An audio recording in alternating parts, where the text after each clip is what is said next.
यहाँ आपको बताएं कि दादू की तहसील मेहड़ की अदालत के अहाते में फायरिंग से 2 भाइयों समेत 3 अफराद जाँ बहक हो गए। फायरिंग से पुलिस एहलकार जख्मी हुआ। मकतूलीन को अदालती पेशी के मौके पर पुरानी दुश्मनी की बिना पर निशाना बनाया गया।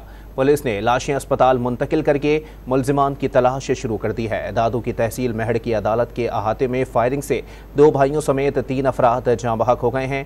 फायरिंग से पुलिस एहलकार जख्मी हुआ।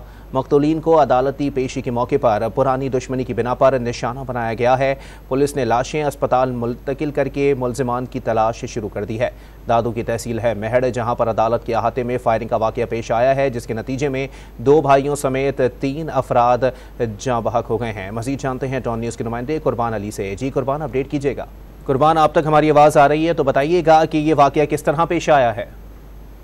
जी, ये 3 जो मुलजमान हैं उनको कोर्ट में हाजिरी के लिए मेहड़ शहर में पुलिस ने लाया। जैसे वो यहाँ पे थर्ड एडिशनल सेशन जज की अहाते में जब वो पहुंचे तो उन पे नामालूम अफराद ने जो फायरिंग शुरू कर दी और तीनों अफराद जो है मौके पे हलाक हो गए हैं और एक पुलिस एहलकार है जो भी इनके मुकाबले में फायरिंग में वो भी जख्मी हो गया है।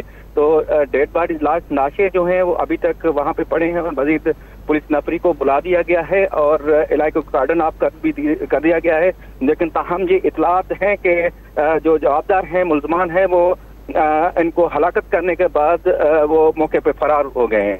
जी, बहुत शुक्रिया कुर्बान अली अपडेट करने के लिए।